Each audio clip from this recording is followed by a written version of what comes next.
This is Dagon, a visual novel video game based on the H.P. Lovecraft story. It is available on Steam, and also you can play this with a VR headset, which I do not have because I'm on PC, and the headsets kind of hurt my eyeballs and make me go crazy and I fall over. So let's hop in. I think this is kind of like a walking sim from what I could see. I found it on Steam during the Steam sale this weekend, I think. Although I also saw somewhere that it was free, but I don't recall it being free for me, but maybe I'm misremembering that, or I got the DLC. Anyways, let's just start this. Dagon is a faithful interactive adaptation of his work focused on story and atmosphere. You will not find difficult choices. What? I want it to be difficult. Action sequences or inventory management here. Movement is limited to progressing through locations along with the plot. All right, we're gonna have to do some reading. I am writing this under an appreciable mental strain, since by tonight I shall be no more.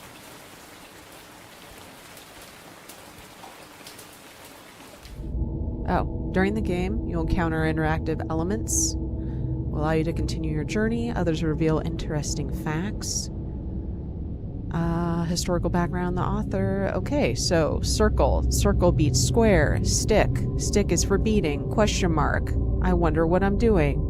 Some of the trivia is hidden. In order to find these secrets, focus your eyes and look for the elder sign. Is this the elder sign? The beating stick? All right, so right-clicking. Oh, that is the elder sign. The beating stick. Got it? I'll beat them. I'll beat myself into submission. There it is. Oh, I figured it out. I've already beat the game. I found it. Lovecraft's loves crafting letters. My case is peculiar. I write such things exactly as easily and as rapidly as I would utter the same topics in conversation. Indeed, epistolary expression is with me, largely replacing conversation. As my condition of nervous prostration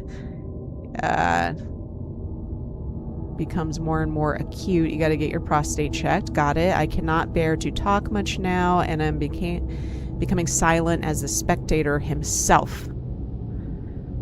Oh boy. This is Lovecraft to Reinhardt. Throughout his life, Lovecraft penned 100,000 letters. My goodness, this guy was busy. To his friends and fans, out of which 10% survived to this day, but his tendency to end his correspondence was relatively late growth. Okay. He would skip meals to afford postage. That is a lot. You can read the discovered trivia immediately or go back to them later. Turn off displaying trivia if you find that the feature distracts you from the story. It might distract me a little bit. This can be changed anytime in the options. I get distracted easily. Show trivia. Sure, I'll take a look at some of the trivia until it pisses me off. Here's some canned food. Let's zoom in on this. This is the food that he didn't eat so that he can mail letters. All right, what's this? Penniless, and at the end of my supply of the drug which alone makes life endurable, I can bear the torture no longer, and shall cast myself from this garret window into the squalid street below. Dude, if you lock yourself up in a room and take a bunch of drugs, I mean, yeah, you're gonna have a hard time. Can I move? Wait. Do not think from my slavery to morphine that I am a weakling or a degenerate. When you have read these hastily scrawled pages, you may guess, though never fully realize, why it is that I must have forgetfulness or death. Okay.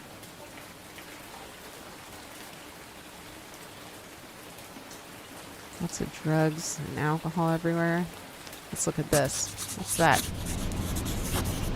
It was in one of the most open and least frequented parts of the broad Pacific that the packet of which I was supercargo fell a victim to the German sea raider. Oh, I've been transported. Can I move? I cannot move.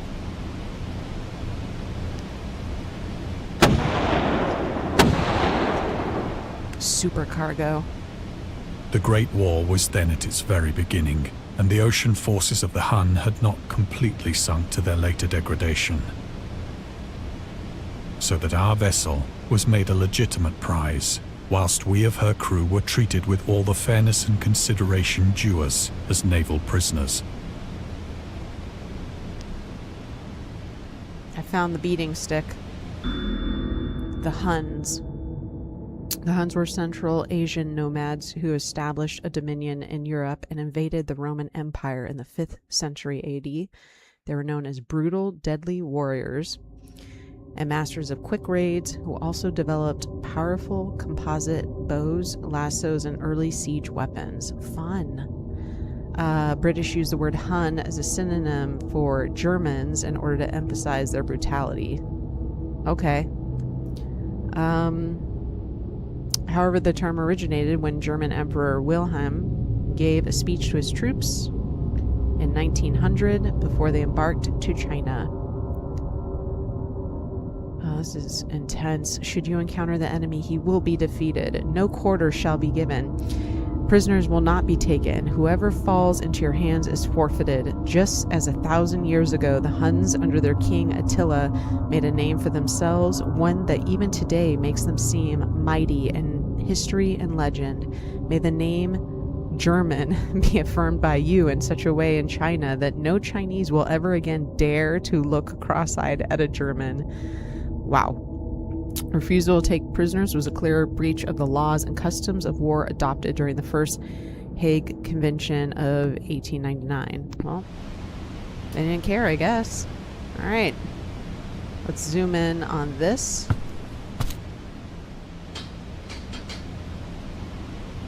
So liberal, indeed, was the discipline of our captors, that 5 days after we were taken, I managed to escape alone in a small boat with water and provisions for a good length of time.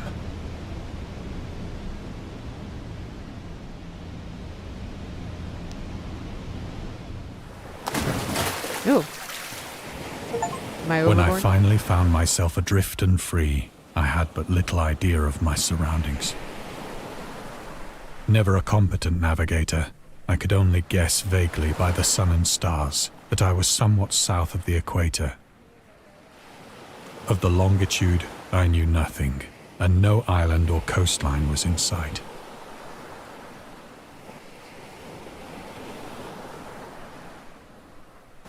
All right, let's see. What can I...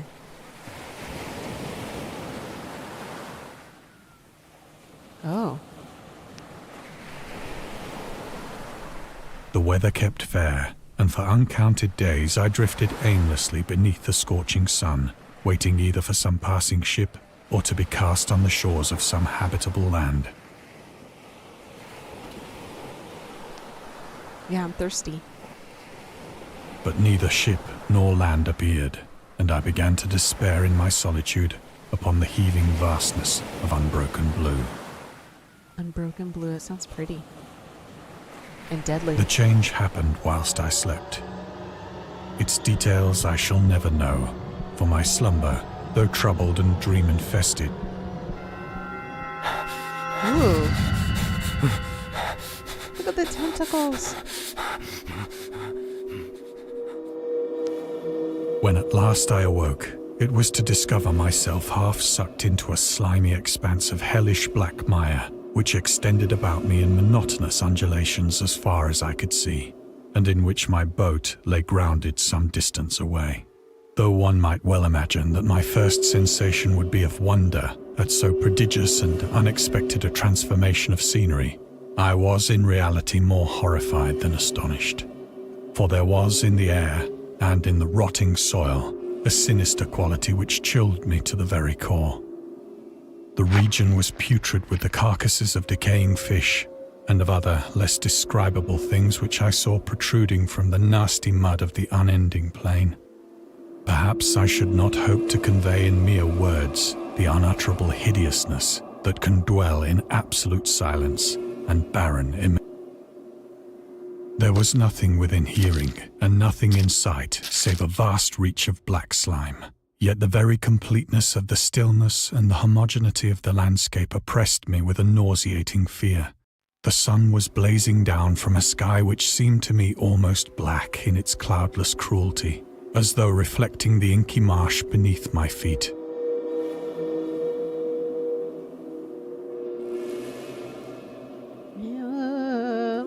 That's an upside down octopus. Get to my boat. Oh, As I crawled into the stranded boat, I realized that only one theory could explain my position. Through some unprecedented volcanic upheaval, a portion of the ocean floor must have been thrown to the surface, exposing regions for which innumerable millions of years had lain hidden under unfathomable watery depths. So great was the extent of the new land which had risen beneath me that I could not detect the faintest noise of the surging ocean, straining my ears as I might, nor were there any seafowl to prey upon the dead things.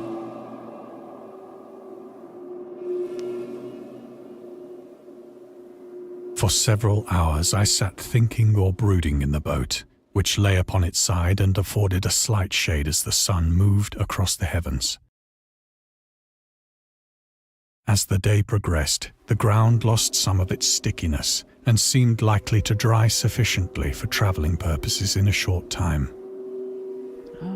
That night I slept but little, and the next day I made for myself a pack containing food and water, preparatory to an overland journey in search of the vanished sea and possible rescue.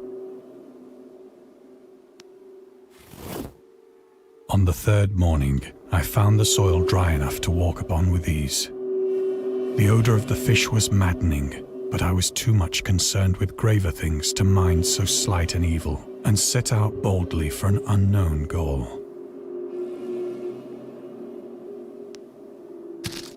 Here I go. All day I forged steadily westward, guided by a faraway hummock which rose higher than any other elevation on the rolling desert. Whoa.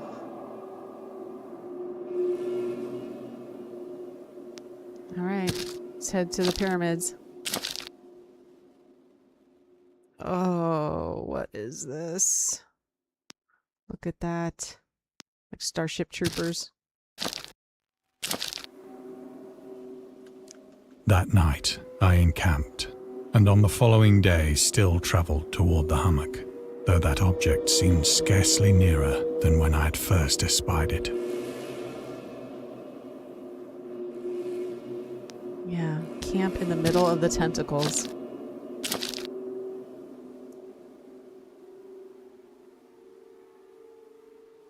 By the fourth evening, I attained the base of the mound, which turned out to be much higher than it had appeared from a distance. An intervening valley setting it out in sharper relief from the general surface. Too weary to ascend, I slept in the shadow of the hill. I know not why my dreams were so wild that night. Yes, you do. But ere the waning and fantastically gibbous moon had risen far above the east, I was awake in a cold perspiration, determined to sleep no more. Such visions as I had experienced were too much for me to endure again, and in the glow of the moon I saw how unwise I had been to travel by day. Without the glare of the parching sun, my journey would have cost me less energy. Less energy? Indeed, I now felt quite able to perform the ascent which had deterred me at sunset. Picking up my pack, I stopped. Uh-oh.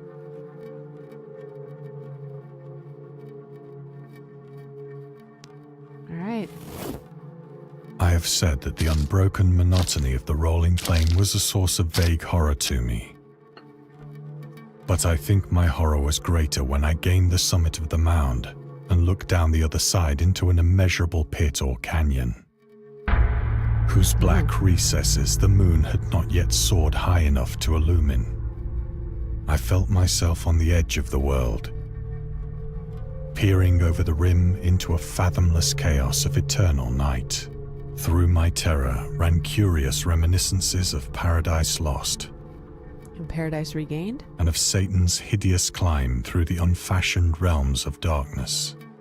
As the moon climbed higher in the sky, I began to see that the slopes of the valley were not quite so perpendicular as I had imagined. Uh-oh. Ledges and outcroppings of rock afforded fairly easy footholds, whilst after a drop of only a few hundred feet, the declivity became very gradual.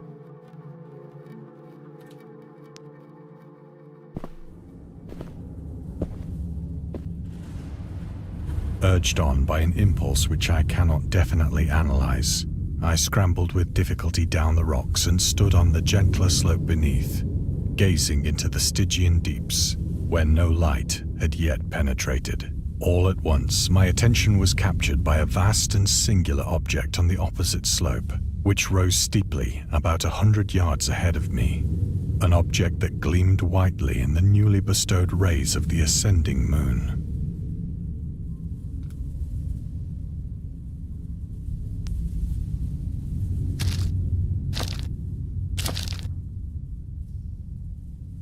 That it was merely a gigantic piece of stone, I soon assured myself. But I was conscious of a distinct impression that its contour and position were not altogether the work of nature. A closer scrutiny filled me with sensations I cannot express. For despite its enormous magnitude, and its position in an abyss which had yawned at the bottom of the sea since the world was young, I perceived beyond a doubt that the strange object was a well-shaped monolith, whose massive bulk had known the workmanship and perhaps the worship of living and thinking creatures. Dazed and frightened, yet not without a certain thrill of the scientist's or archaeologist's delight, I examined my surroundings more closely.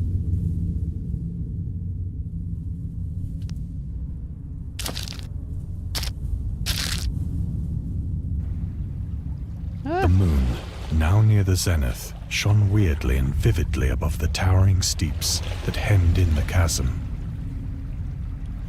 and revealed the fact that a far-flung body of water flowed at the bottom, winding out of sight in both directions and almost lapping my feet as I stood on the slope. Across the chasm, the wavelets washed the base of the cyclopean monolith, on whose surface I could now trace both inscriptions and crude sculptures.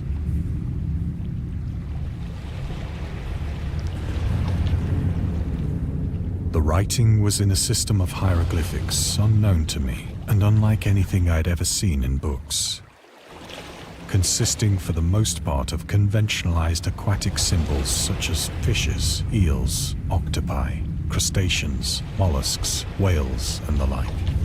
Several characters obviously represented marine things which are unknown to the modern world, but whose decomposing forms I had observed on the ocean-risen plain. It was the pictorial carving, however, that did most to hold me spellbound. Plainly visible across the intervening water, on account of their enormous size, were an array of bas-reliefs whose subjects would have excited the envy of a doré. I think that these things were supposed to depict men, at least a certain sort of men, though the creatures were shown disporting like fishes in the waters of some marine grotto, or paying homage at some monolithic shrine which appeared to be under the waves as well. Of their faces and forms I dare not speak in detail, for the mere remembrance makes me grow faint.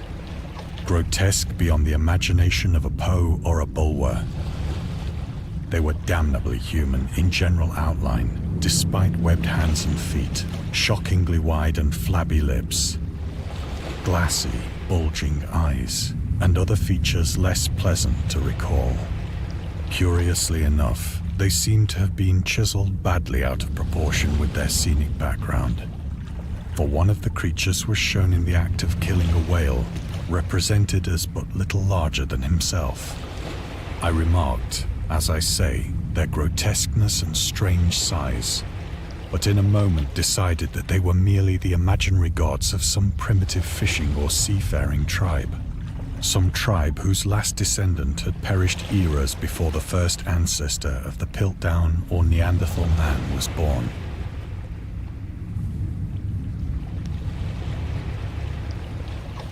Awestruck at this unexpected glimpse into a past beyond the conception of the most daring anthropologist, I stood musing whilst the moon cast queer reflections on the silent channel before me.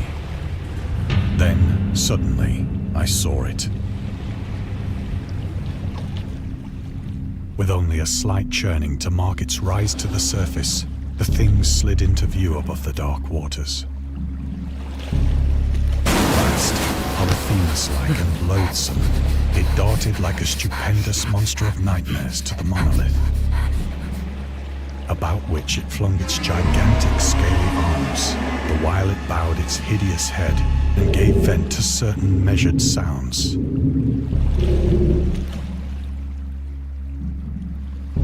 I think I went mad then. Of my frantic ascent of the slope and cliff, and of my delirious journey back to the stranded boat, I remember little.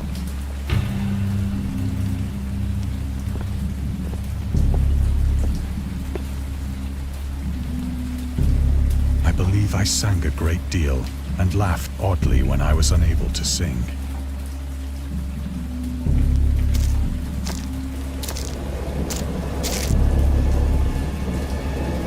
I have indistinct recollections of a great storm sometime after I reached the boat. At any rate, I know that I heard pearls of thunder and other tones which nature utters only in her wildest moods.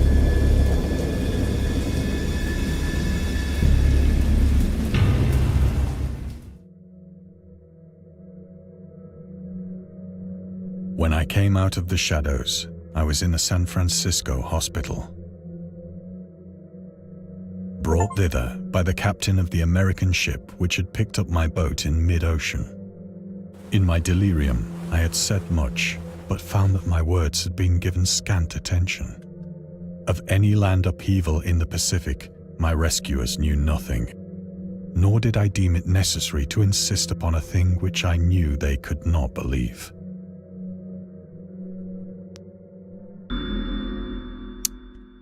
Lovecraft was a prominent figure in the world of amateur journalism. In 1915, he started publishing his own journal called The Conservative, which included a political and social commentary, poetry, short stories, and literary criticism written by him and other authors. Howard was a skilled wordsmith, but he also took criticisms to heart, which resulted in his decision to step away from writing poetry and concentrate on weird fiction again for the first time since his teenage years. Dagon, published in 1919, is one of the short stories written during that period. In this example excerpt from The Conservative, the master of horror fiction explains his attitude towards warfare and the idea of world peace. Why any sane human being can believe in the possibility of universal peace is more than the conservative can fathom.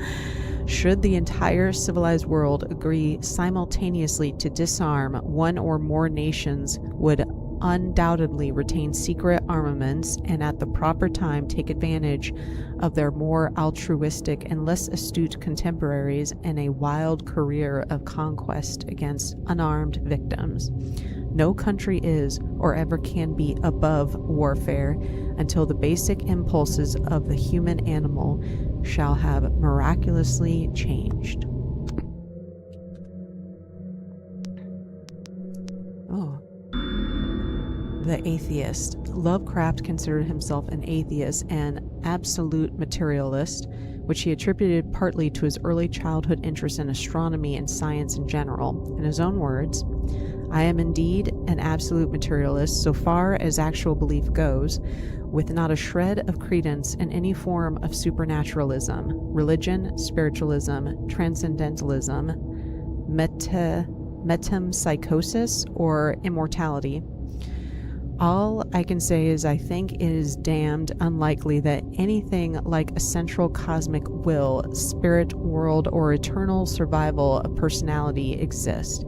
They are the most preposterous and unjustified of all the guesses which can be made about the universe, and I am not enough of a hair splitter to pretend I don't regard them as errant and negligible moonshine. In theory, I am an agnostic, but pending the appearance of radical evidence, I must be classed practically and provisionally as an atheist. But tell us how you really feel. In defense of Dagon, in 1921, Lovecraft released a series of 3 essays, The Defense Reopens, The Defense Remains Open, and Final Worlds, later published as a collection titled In Defense of Dagon, in which he rebuked a series of criticisms directed at his works.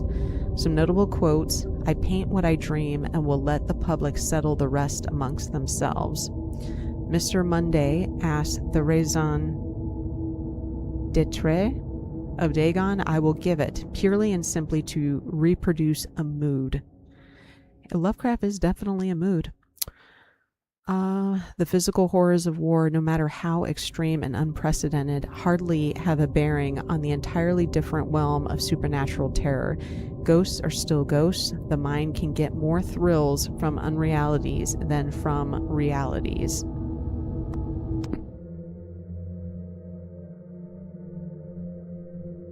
All right, let's look at this door. Ooh.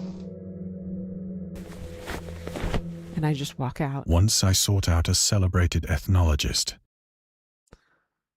and amused him with peculiar questions regarding the ancient Philistine legend of Dagon, the fish god.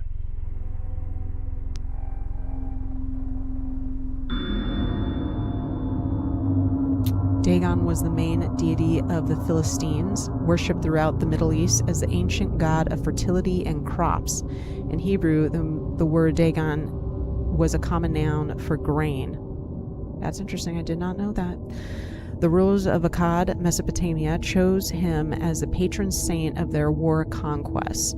He also appeared as a judge of the dead in an Assyrian poem and an underworld prison warden, or warder, in one of the Babylonian texts. He is often mistakenly taken for a fish god due to the wrong interpretation of his name, as in Hebrew the word dag means fish. In H.P. Lovecraft's works, Dagon is an underwater deity ruling over the deep ones, a humanoid race with fish traits that reside in the oceans. He is worshipped by a secret cult called the Esoteric Order of Dagon. Huh.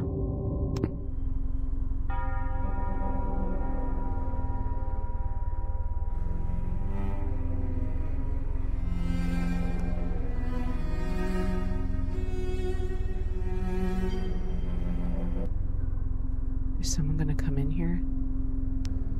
Oh, am I grabbing a drink? But soon perceiving that he was hopelessly conventional, I did not press my inquiries. Yeah, let's read the Necronomicon. All right. August Derleth was an American writer and anthologist. He also befriended Lovecraft and published many of his works through his company, Arkham House. Although he greatly contributed to the popularization of the author's works after his death, he is surrounded by numerous controversies. I believe it.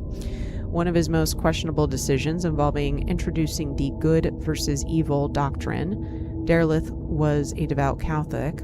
To the Cthulhu Mythos, which contrasted with Lovecraft's view of the world and his approach to cosmic horror. As a result, the author's works are often misunderstood and misrepresented in today's culture. It is also worth noting that Lovecraft was never really interested in creating a mythology, and the term Cthulhu Mythos was coined by Derleth after the author left the mortal plane.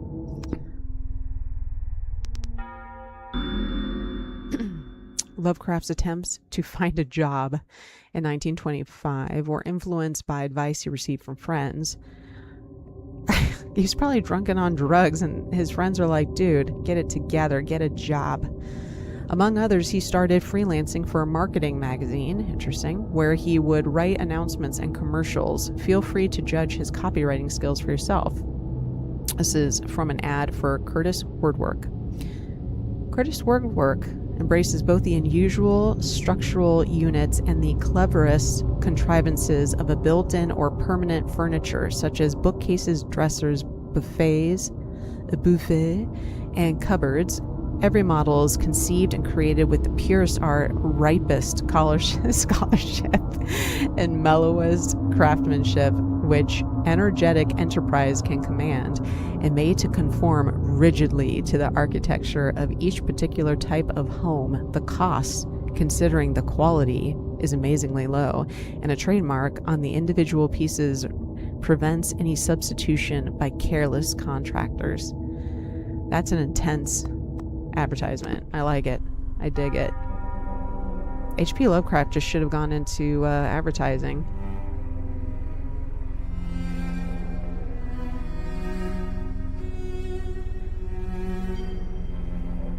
What's this?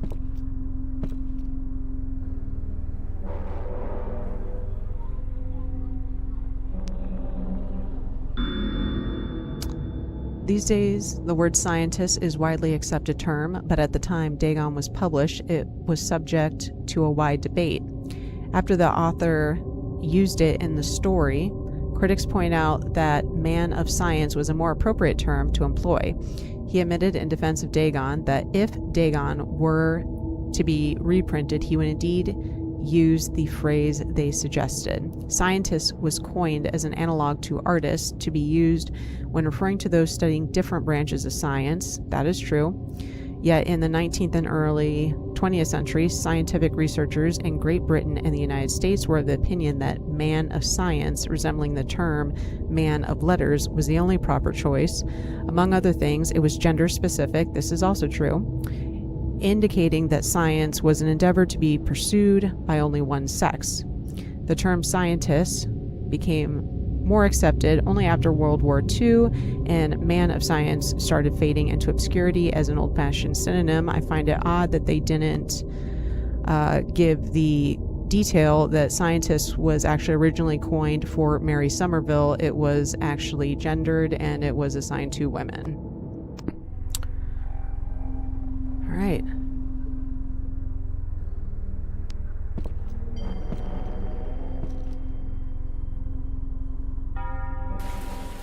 It is at night, especially when the moon is gibbous and waning, that I see the thing. Yeah. I tried morphine, but the drug has given only transient surcease and has drawn me into its clutches as a hopeless slave. So now I am to end it all, having written a full account for the information or the contemptuous amusement of my fellow men. All right, it's time for some morphine. Often, I ask myself if it could not all have been a pure phantasm. Yeah, it is. A mere freak of fever as I lay sun-stricken and raving in the open boat after my escape from the German man of war. This I ask myself, but ever does there come before me a hideously vivid vision in reply. I cannot think of the deep sea without shuddering at the nameless things that may at this very moment be crawling and floundering on its slimy bed, worshipping their ancient stone idols and carving their own detestable likenesses on submarine obelisks of water-soaked granite. I dream of a day when they may rise above the billows to drag down into their reeking talons the remnants of puny, war-exhausted mankind. Of a day when the land shall sink and the dark ocean shall ascend amidst universal pandemonium. Wow. What an image.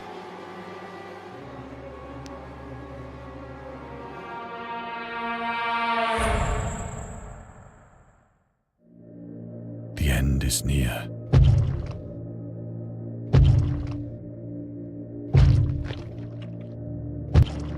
I hear a noise at the door, as of some immense slippery body lumbering against it.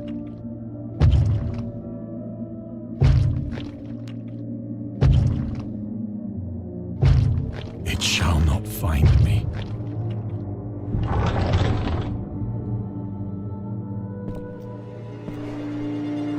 God, that hand!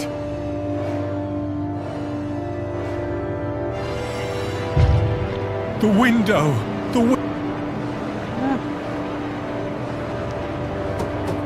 Am I gonna jump out the window? Oh my god. Do you think it was just his friends coming to check on him? Like, dude, are you okay in there? Alright, so that's a bedtime story for you all. Watch that late at night before you go to bed and see what comes in your dreams. Thanks for watching. Bye-bye.